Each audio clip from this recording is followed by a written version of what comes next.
마다 제 십자가를 지고 나를 따를 것이니라. 아멘. 오늘 이 말씀을 중심으로 해서 설교의 제목은 그리스도인의 품격이라는 제목으로 은혜를 나누려고 합니다.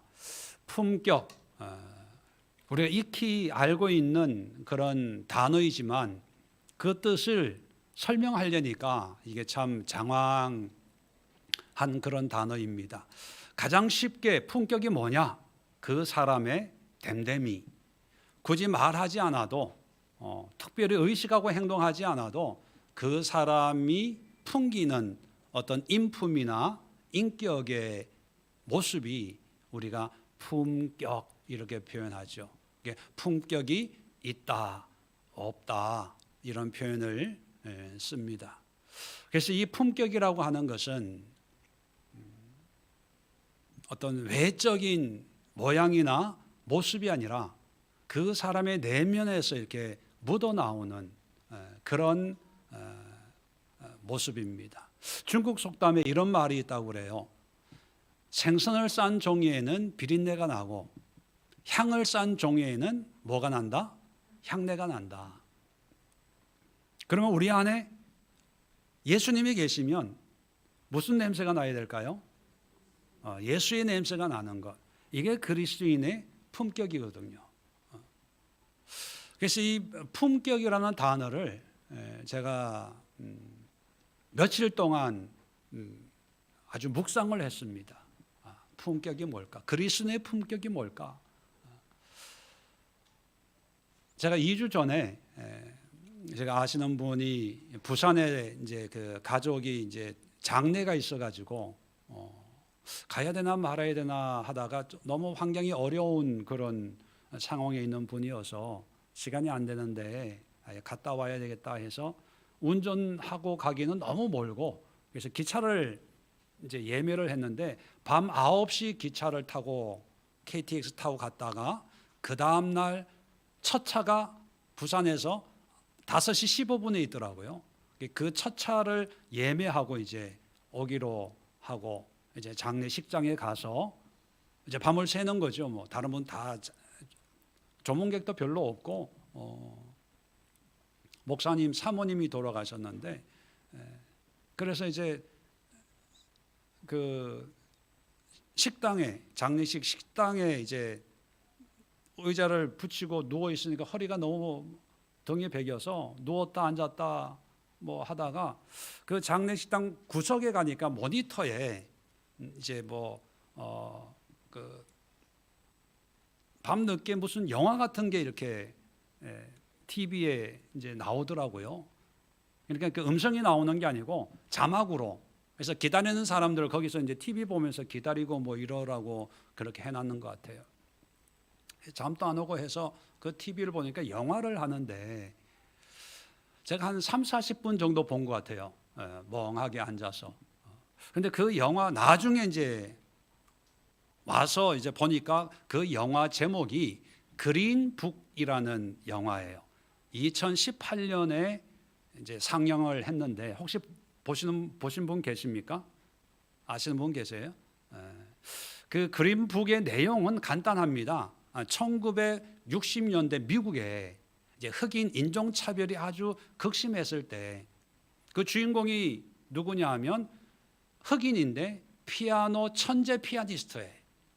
어려서부터 이제 피아노를 너무 잘 쳐가지고 외국 유학도 갔다 와서 클래식 이 피아노로 유명해서 백악관에서도 연주할 정도의 그런 흑인의 실화를 영화로 옮겼다고 그래요. 근데 그 영화에는 이렇게 천재 피아니스트인 흑인이 이제 미국 순회 공연을 하는데 이제 자기 차를 운전하고 또 보디가드로 이제 함께 할 사람을 뽑는데 이제 클럽에 왜 그 기도라 그러죠. 이게 문 앞에서 왜 체격 좋고 왜 싸움 잘하는 이런 사람인데 이태리에서 이민 온 그런 무식하고 말도 험하게 하고 뭐 이런 사람을 이제 계약을 맺고 운전을 시키면서 보디가드로 이제 미국 순회를 하는데 그 사이에 일어난 일들을 이제 이야기를 하고 있습니다. 그래서 무대에서 피아노를 칠 때는 백인들이 다 박수치고 너무 멋있다고 그러는데 무대에서 내려오면 차별을 하는 거예요. 그래서 화장실을 가야 되는데 흑인이 가는 화장실이 따로 있고 백인들이 가는 화장실이 따로 있어요.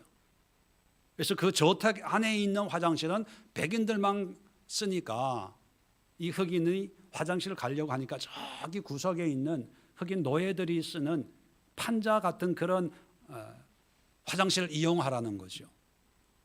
그런데 이 고상한 유학까지 갔다 온 이 흑인은 나는 그런 데 못 쓴다. 그러면 당신이 쓸 화장실은 여기에는 없다 그러니까 그러면 내가 묵고 있는 호텔까지 가서 볼 보고 오겠다. 그러면 그래라. 호텔까지 가는 데만 30분 걸리는 거예요. 그리고 그린북이라고 하는 그 영화의 제목이 어디서 나왔는지 보니까 그린북이라는 게 뭐냐면 당시 흑인들이 여행을 하면 흑인들만 갈 수 있는 호텔, 흑인들만 받는 식당, 흑인들만 이용할 수 있는 그런 그 서비스 이런 거를 우리 안내책처럼 흑인들 전용으로 그런 호텔, 여관 이런 거를 이렇게 리스트를 만들어 놓은 책이 그린북인 거예요.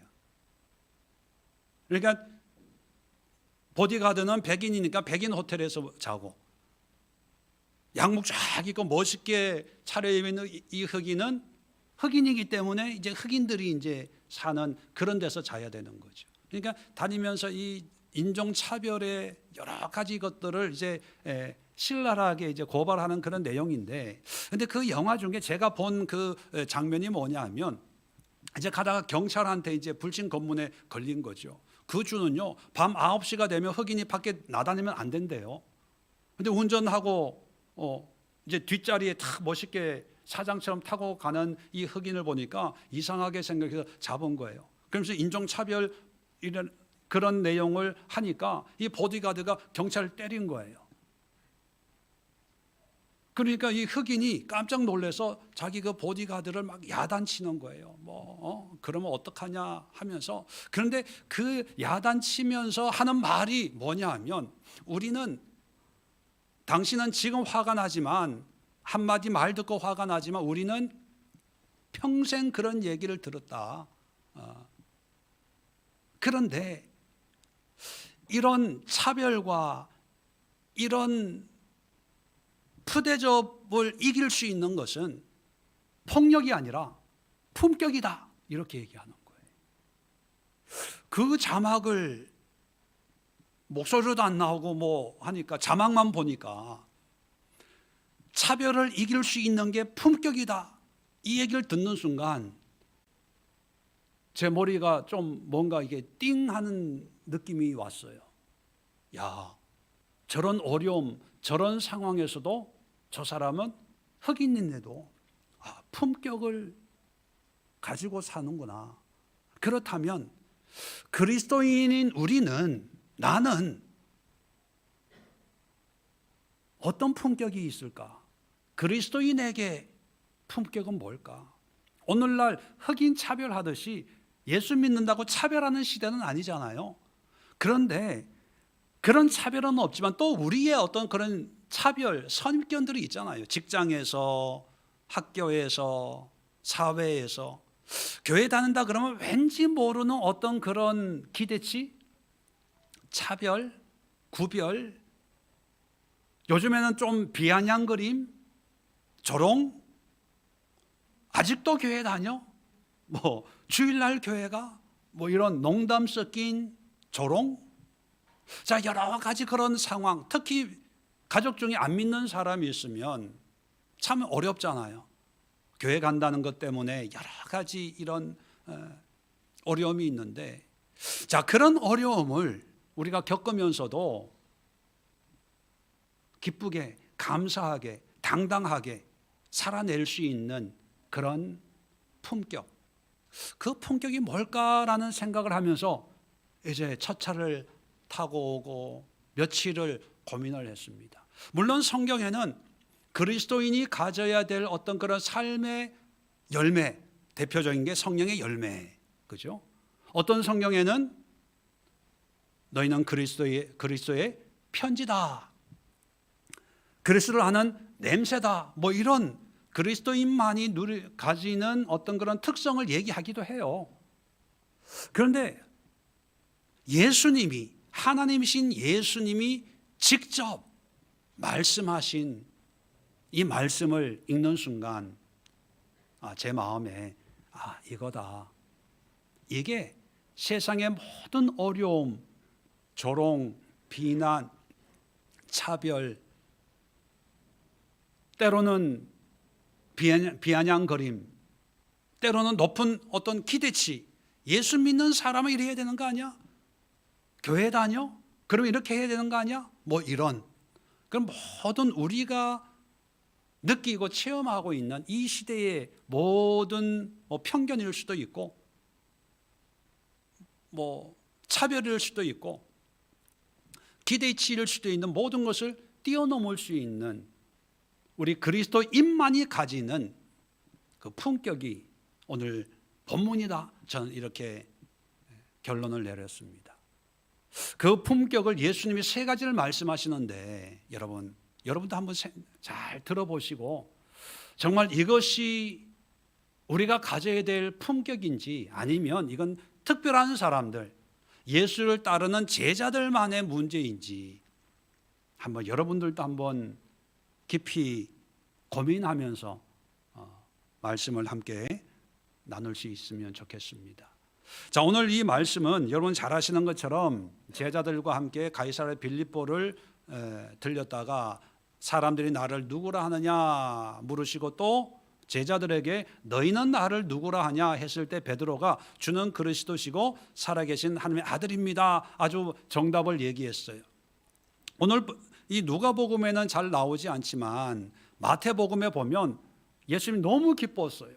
그래서 바요나 시모나 베드로야, 참 너는 복이 있다, 이걸 알게 한 것이 바로 하나님이다, 그러면서 이 반석 위에 내가 교회를 세웠는데 이 교회는 음부의 권세가 이기지 못하는 그런 능력 있는 교회를 내가 세우겠다, 아주 엄청난 축복을 해주시는 그런 장면입니다.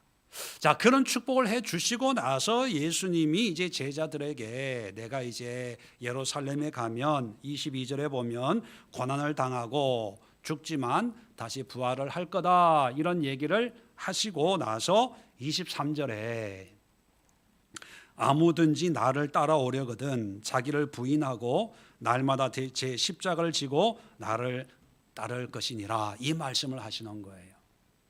자, 이 말씀 속에 예수님이 세 가지를 말씀하는데 하나씩 한번 살펴보자고요. 우선 먼저 예수님이 말씀하시는 게 자기를 부인하고, 자기 부인이라고 하는 것은요, 나의 모든 생각을 다 부인하라는 얘기는 아닙니다. 자기라고 하는 것은, 여기서 자기는 죄성을 가진 자아예요. 죄성을 가진 자아라고 하는 것은 내 안에 예수님을 따르지만 그래도 내 안에 죄로 말미암는 어떤 그런 욕망, 탐심, 음욕, 시기, 질투, 교만, 뭐 이런 것들이 있잖아요. 이런 것들을 부인하라는 거죠. 거절하라는 거예요. 없애라는 거죠. 그래서 바울은 이런 죄성을 가진 자아를 어떻게 표현하고 있냐면 옛사람, 이렇게 표현합니다. 그래서 로마서 6장 6절에 보면 바울은 옛사람을 십자가에 못 박았다, 이런 표현을 써요. 못 박았다는 얘기는 뭡니까? 십자가에 죽였다는 거예요. 그러니까 옛사람을 죽이고 이제 예수 그리스도를 믿는 믿음의 성령의 새로운 마음가짐, 새로운 생각으로 예수님을 이제 전하는 그런 삶을 산다, 이런 표현을 하기도 하거든요. 이 자아를 부인한다는 이 말은 뭐냐면, 우리가 옛사람을 죽일 수 있으면 금방 죽이겠죠. 그런데 죽이고 살려고 할 수 있는 그런 의미가 아니잖아요. 그만큼 우리 안에 있는 어떤 죄의 오염되어 있는 우리의 자아를 이제 억누르는 거죠. 자, 그러면 이 자아를 부인한다는 말을 다른 말로 표현하면 아주 쉽게 이해할 수 있습니다. 여러분, 옛사람을 죽이고 자아를 부인하고 자아를 억누르고, 또 다르게 표현하면 자아를 드러내는 것, 비워내는 것, 우리 마음에서. 그러면 어떤 상태가 될까요? 자아를 부인한 상태가 어떤 상태냐면 그게 겸손이에요. 겸손은 사람들에게 뭐 고분고분하고 잘 섬기고 자기를 낮추고 이러는 어떤 그런 행위가 겸손이 아닙니다. 겸손은 뭐냐면 내 어떤 죄의 어떤 그런 소욕을 비워서 나타나는 어떤 그런 모습, 그게 겸손이에요. 왜냐하면 자아를 비워내지 않고도 겸손할 수 있어요, 없어요? 겸손할 수 있어요. 섬길 수 있고 배려할 수 있어요. 그런데 자아를 드러내지 않은 겸손은 나중에 반드시 뭐가 나타나냐 하면 내가 이렇게 했다는 내 자아가 나중에 다시 꾸물꾸물 솟아나요. 내가 너한테 어떻게 해줬는데, 너 힘들 때 내가 이렇게 하고 항상 그래요. 또 내 자아를 부인하지 않고 겸손한 모습은요, 항상 반응을 바라요. 나는 이렇게 했는데 너도 나한테 뭔가 해줘야 되는 거 아니야? 항상 내가 했어요, 내가. 그래서 예수님이 비유로 양과 염소를 구별하는 비유를 나중에 하나님이 오셔서 천국 갈 자, 지옥 갈 자 구분하는 그 비유를 양과 염소를 비유할 때, 자, 하나님의 오른편에 이제 구별된 그 양들에게 뭐라 그러냐면, 내가 목말랐을 때 물을 주었고, 아팠을 때 치료해 줬고, 감옥에 갔을 때 면회와 줬고, 너희가 그렇게 해줘서 내가 너무 고마웠어, 이렇게 얘기할 때 그 양들이 뭐라고 반응을 해요? 우리가 언제 그런 일을 했습니까? 그죠? 그들이 기억합니까? 못합니까? 못해요. 왜 못할까요? 자아가 없기 때문에. 내가 한 거가 기억이 안 나요. 기억할 필요도 없고, 오른손이 한 거 왼손이 모르게 하라. 뭐 손이 서로 압니까? 그 얘기는 뭐냐면 뭘 했다면 잊어버리라는 거예요. 기억하지 말라는 거예요. 자아를 내려놓으라는 거예요. 근데 반대로 왼편에 염소로 구별된 사람들에게 똑같이 예수님이 말씀해요. 내가 목마를 때 마실 물을 주지 않았고, 병들었을 때 나를 치료해 주지 않았고, 감옥에 갔을 때 면회 오지도 않았고, 이렇게 얘기하니까 그 사람들의 반응이 뭐였죠? 우리가 언제 그렇게 안 했습니까? 다 했는데. 자, 기억해요, 안 해요? 딱 기억해요, 자기가 한 거.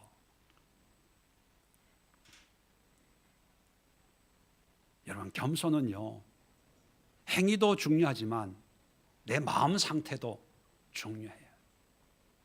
이 내 안에 자아가 부인되지 않는 겸손은요, 나중에 꼭 자기가 드러나요. 내가 했는데, 저 사람 10년 전에 저 어려웠을 때 내가 도와주고 뭐 해주고 돈도 빌려주고 다 했어.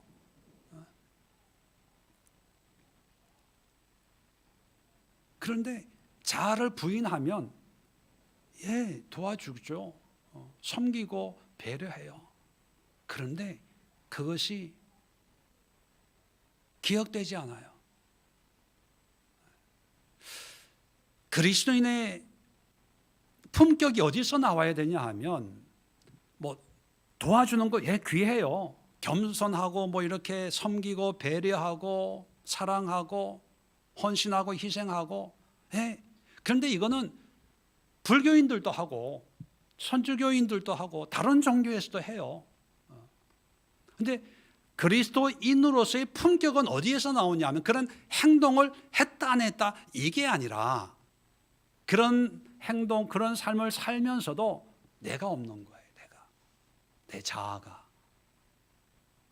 겸손하고 싶어서 겸손하는 게 아니라 겸손해야지라고 하는 의식도 하지 않고 당연히 내가 해야 될 일 내가 합니다. 그래서 여러분 겸손이라고 하는 게 성경에는 신약이나 구약이나 하나님이 이 겸손한 사람 앞에는 껌뻑 죽어요. 구약에 북이스라엘에서 가장 악한 왕이 누구였죠? 아합 왕이에요. 아합 왕. 엘리야를 이제 죽이려고 하는. 그런데 그 열왕기상 21장 29절에 아주 재미있는 말씀을 하고 있습니다.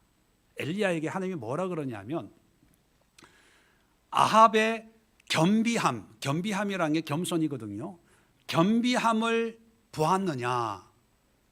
저 아합이 내 앞에서 겸비하니까 겸손하니까 내가 재앙을 저의 시대에는 내리지 않고 그의 아들들 시대에 내리리라 이런 말씀을 해요.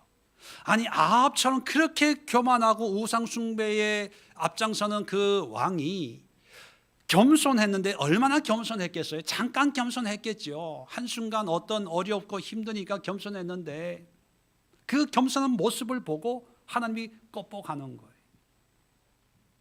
신약 성경에도 하나님은 겸손한 자에게 은혜를 베푸시느니라.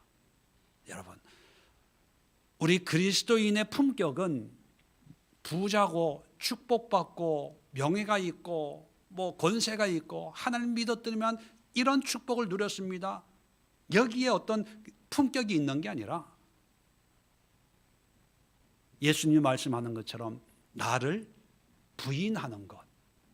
그래서 겸손해지는 것.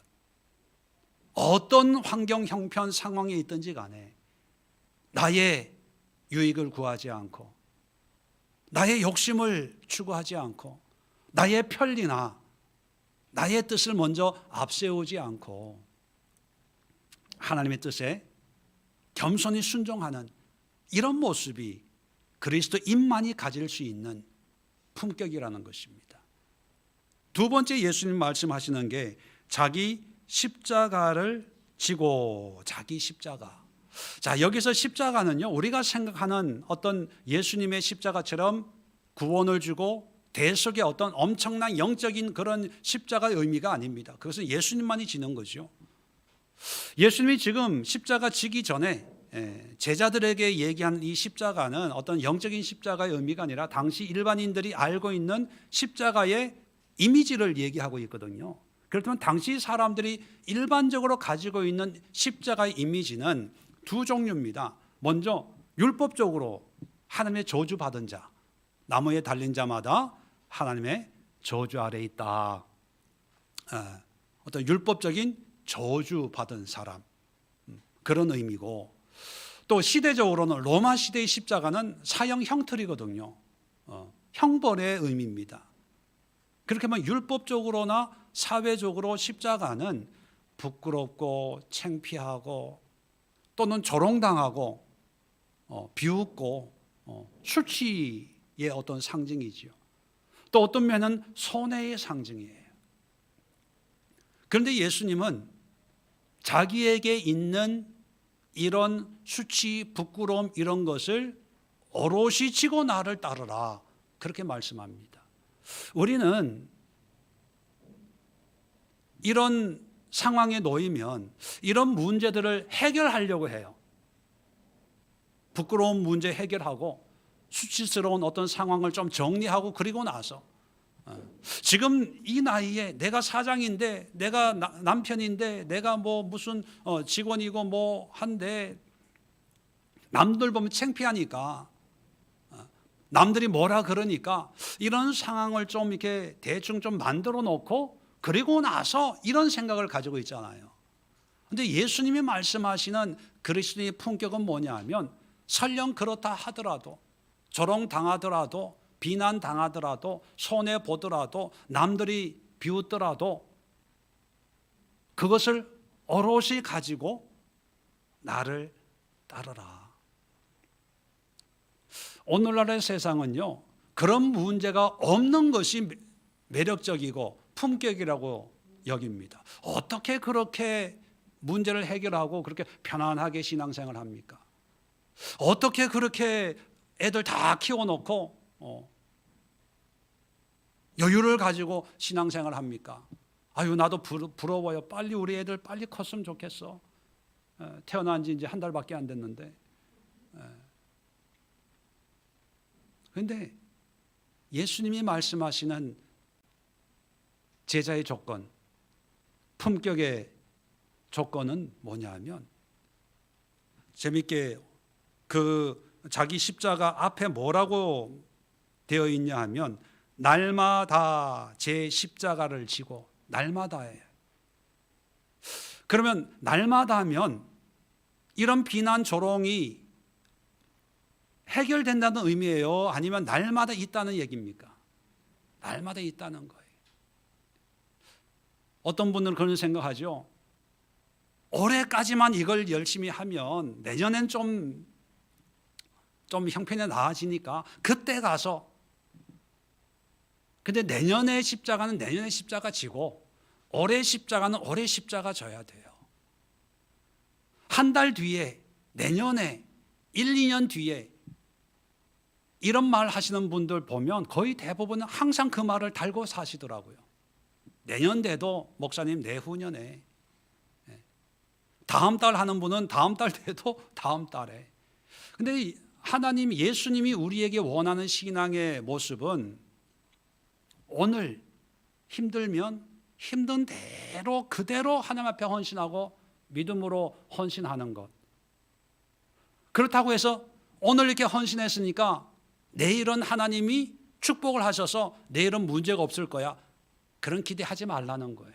물론 하나님이 은혜를 주시기도 하지만 또 은혜가 아닐 수도 있지만 문제가 해결이 안 된다고 해도 그게 그렇게 큰 장애가 되지 않는다는 거죠.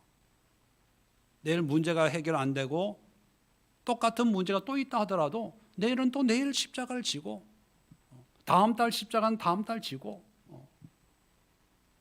벗어버리려고 하지 말고 해결하려고 하지 말고 있는 그대로 믿음으로 살아라는 것입니다. 고린도후서 5장 4절에 이런 말씀이 있습니다. 참으로 이 장막에 있는 우리가 짐진 것 같이 탄식하는 것은 벗고자 함이 아니요. 이 장막을 너무 짐이 많으니까 무거워서 이 짐진 인생 그냥 홀가분하게 벗어버리고 싶다, 해결하고 싶다, 그렇게 하는 게 아니고 오히려 덧입고자 합니다. 덧입는 건 뭐예요? 하나님의 은혜로. 문제도 여전히 있고 마음은 천근만근인데 이걸 해결하려고 하는 게 아니라 이런 천근만근인 우리의 마음과 생각과 삶의 문제가 그대로 있지만 여기에 하나님의 은혜를 덧입는 거예요.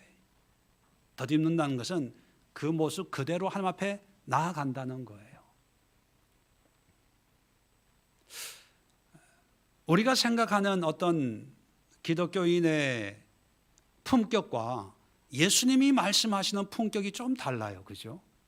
우리는 홀가분하게 벗어버리고 기도했더니만 하나님이 이렇게 축복해 줬습니다. 믿음 생활 했더니만 하나님이 이렇게 인도해 주셨어요.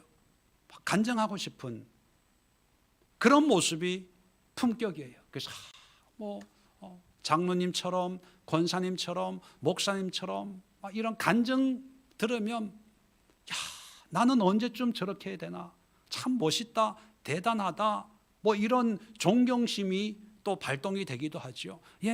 훌륭한 분들입니다. 그런 분들에게는 우리가 존경을 할 필요가 있죠. 그러나 중요한 것은 그분에게 주신 은혜는 그런 모양이지만 모든 사람에게 동일하게 그렇게 역사하지를 않는다는 거예요. 하나님이 우리 각자에게 준 십자가가 있어요. 그 십자가는 늘 우리의 마음을 불편하게 하죠. 왜? 조롱과 비난과 손해와 염려와 두려움과 그런 것들이 있으니까 우리를 불편하게 해요. 그래서 거의 대부분의 사람들이 하는 반응이 뭐냐 하면 이런 것 때문에 못해. 이런 것 때문에 따르질 지금은 아닙니다. 다음에요. 다음에요. 나중에요. 그러다 보니까 우리 그리스도인만이 풍길 수 있는 그런 고매한 믿음의 향기가 품격이 없고 제가 하는 말은 아니고요. 오늘 3부 예배 때 산상설교에 마틴 로이드 존스 목사님이 하시는 말씀인데 그 책에 마틴 로이드 존스 목사님의 말씀을 빌려서 표현하면 이런 사람을 어떤 단어로 이야기하냐 하면 영적, 저 눈 마주치지 마세요. 자기 보고 하는 얘기인 줄 알잖아요. 영적 속물 이렇게 표현해요. 영적 속물.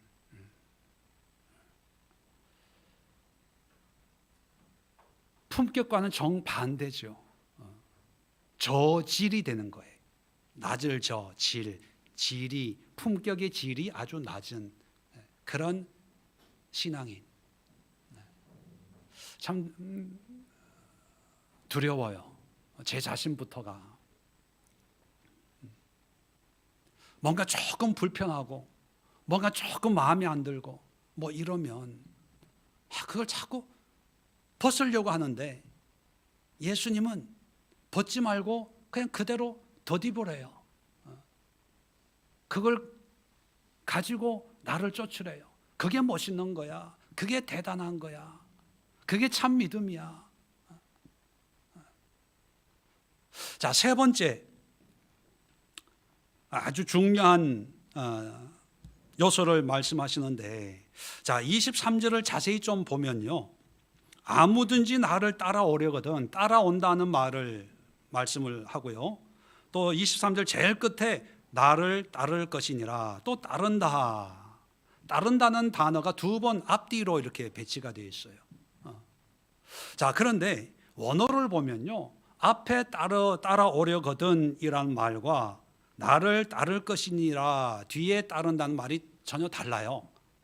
다른 표현이에요. 우리는 그냥 번역을 하다 보니까 똑같은데 자, 그러면 여러분 앞에 따른다가 예수님이 원하는 그런 참된 따름의 의미일까요? 뒤에 있는 게 참된 의미일까요? 네, 다 그렇게 생각하네요. 오전 일부 예배도 물어봤더니 뒤라 그러는데 앞에 나를 따르려면 이렇게 하고 따라야 돼. 네. 이렇게 나를 따르려면 하는 게 그게 예수님이 원하는 참된 모습이에요.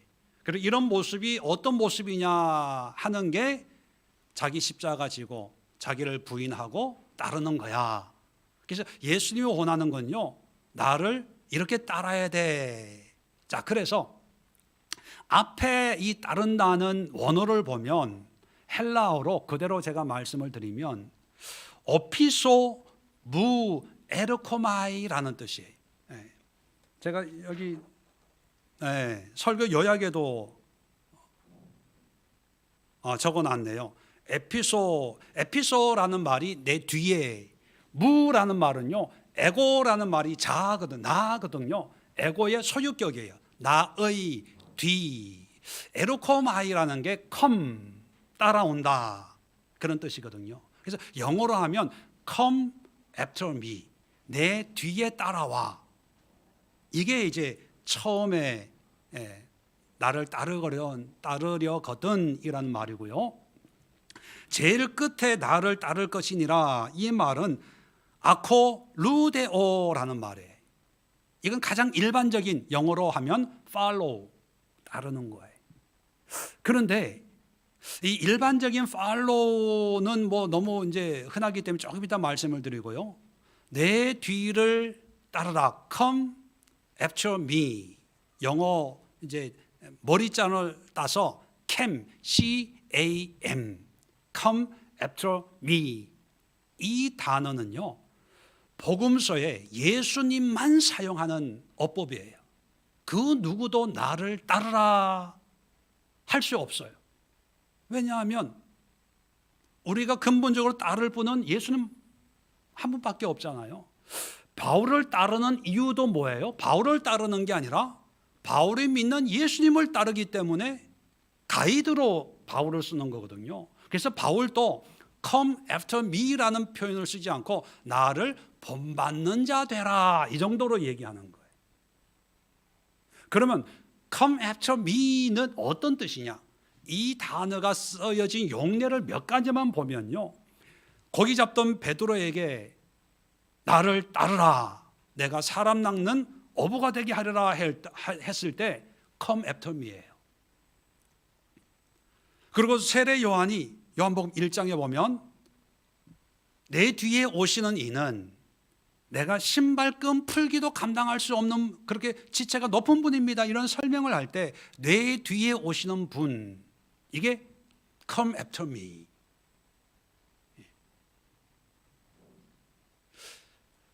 마태복음, 오늘 누가복음에는 그런 표현이 이제 소개가 없는데 마태복음에 보면 오늘 이 장면에서 이제 베드로가 이제 신앙 고백을 했을 때 예수님이 축복했잖아요. 그리고 나서 22절에 내가 고난을 받고 장로들에게 버림받고 죽임을 당하고 제3일에 살아나야 되겠다, 이 말을 했을 때 베드로가 뭐라 그래요?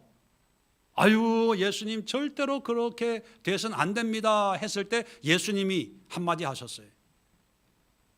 사탄아, 내 뒤로 물러가라. 여러분, 우리가 일반적으로 이 어법을 모르면 어떻게 해석하냐 하면 사탄, 내 뒤로 꺼져, 뭐 이런, 앞에 있는 사탄 뒤로 가, 이 정도 의미인데 come after me는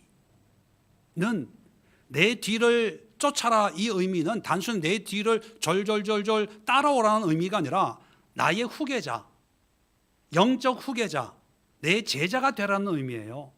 자, 그런데 사탄 베드로에게 사탄아 내 뒤로 물러가라는 의미는 뭐냐면 그 영적 제자의 상태에서 떠나라, 파문하는 거예요.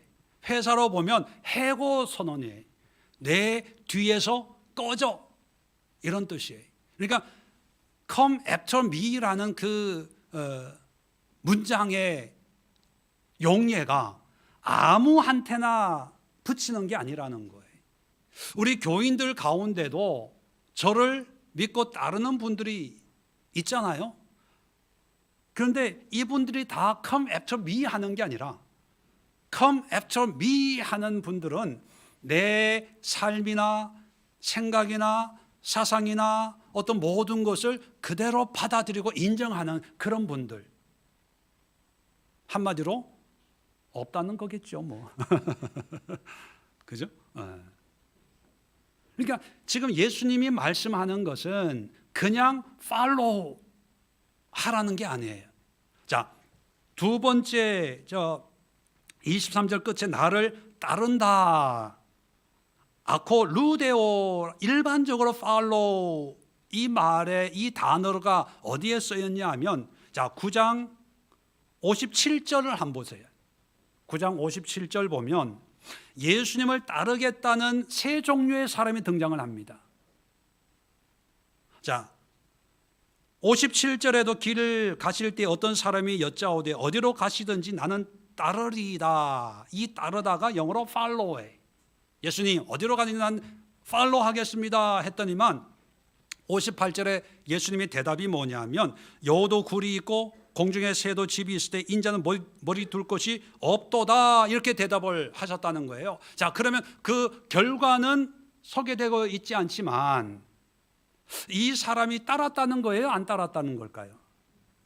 네, 안 따랐다는 거예요. 왜요? 이 사람이 따르겠다고 하는 것은 뭔가 좀 나아지고 잘 먹고 잘 살 수 있겠다는 생각을 가지고 따르겠다고 했을 때 예수님이 말씀하는 것은 야, 나 따라오면 개고생이야, 이렇게 얘기하는 거죠. 그랬을 때 이 사람이 실망을 하고 안 따라갔다는 것을 행간에 기록하고 있는 거예요. follow라고 하는 것은요, 자기의 어떤 이익, 유익이 있겠다 싶어서 그럼 따라가 보자, 이런 의미라는 거죠. 자, 두 번째 종류의 사람이 나오는데 59절입니다. 또 다른 사람에게 나를 따르라. 이번에 예수님이 follow 하라고 불러요. come after me가 아닙니다. 야, 너 나 한번 따라와 볼래? 했더니만 이 사람이 대답이 뭐냐면 내 아버지를 먼저 장사하게 허락하옵소서. 뭐냐면 우선순위가 예수님이 아니라는 거예요. come after me 했을 때 베드로는요, 그물을 던져버리고 쫓았어요. 근데 이 사람은 아버지, 물론 장사가 중요합니다. 그게 뭐 필요 없다는 얘기가 아니라 지금 우선순위가 자기 일이 먼저예요. 급한 게. 그리고 나서 시간 나면 어떻게 따르겠습니다. 자, 그랬을 때 예수님이 허락했을까요? 안 했을까요? 허락을 안 하는 거예요. 그런 사람 필요 없어. 자, 세 번째 종류의 사람이 나옵니다. 61절에 또 다른 사람이 이르되 주여 내가 주를 따르겠나이다. 또 팔로우 하겠다고 합니다. 그런데 나로 먼저 내 가족을 작별하게 하옵소서. 허락하소서. 지금이 아니고 조금 있다가 나중에. 그랬더니만 62절에 손에 쟁기를 잡고 뒤를 돌아보는 자는 한 나라에 합당하지 아니하다. 예수님 받아들여요? 안 받아들여요? 안 받아들이는 거예요. 여러분, 이게 무슨 얘기냐 하면 그냥 예수님을 팔로우해서는 안 된다는 거예요. 그냥 교회 다니고 신앙생활 10년, 20년, 30년 한다고 해서 그게 그리스도의 품격이 되는 게 절대로 아니라는 거예요. 오히려 역효과가 날 때가 있어요. 믿지 않는 사람들이 시험 받는 게 초신자 때문에 시험 받아요? 믿음 생활 오래 한 사람들 때문에 시험 받아요? 왜 시험 받습니까? 가르치려고 하거든요. 판단하고 정죄하고 이래라 저래라. 그러니까 시험 당하는 거예요. 오히려 초신자들은요, 아는 게 없으니까 다 받아들이기만 하니까 오히려 더 하나님 보시기에 얼마나 이쁘고 기특하고 그 마음이 깨끗하고 어린아이 같잖아요. 근데 예수님이 제자들에게 원하는 그런 믿음의 모습은 예수님의 어떤 그냥 외적인 모습이나 예수님 말씀하시는 어떤 한 부분만을 생각하고 여기에 나온 세 종류의 사람들처럼 야, 예수님 따르면 야, 먹고 살기 좀 편해지겠다. 따르긴 따르는데 내가 지금 급한 일이 있으니까 이것부터 해놓고 내년부터 내후년부터, 그게 아니고 또 작별 인사하고 인간적인 자기의 어떤 그런 처세나 처신을 먼저 생각하는 게 아니라 come after me. 예수님의 생각, 마음, 가르침 이런 것을 온전히 믿고 따르는 것, 이게 진정한 제자거든요. 세상 사람들이 우리 기독교를 볼 때 요즘에 드라마나 뉴스 이런 걸 보면 다 거의 다는 아니지만 좀 부정적으로 묘사를 합니다. 목사가 나오면 거의 이상한 목사, 마약, 낮에는 뭐 목사하고 밤에는 마약 팔고 뭐 이런 거 있잖아요. 또 교인 나오면 학폭 뭐 이런 거 나오고, 장로 뭐 이런 인물이 나오면 꼭 뭐 사기치고 뭐 하고 뭐. 왜 이 사회가 기독교에 대해서 이렇게 조롱하고 비아냥거리고 부정적으로 묘사를 할까요? 기독교가 가난해서 그럴까요? 교회 건물이 초라하고 빈약해서 세상이 조롱하는 걸까요? 아니면 기독교인 그 숫자가 다른 종교에 비해서 비교할 수 없이 적어서 그럴까요? 교인들의 뭐 학력이나 사회생활 수준이 여실히 이렇게 낮아서 만만하게 여기는 걸까요?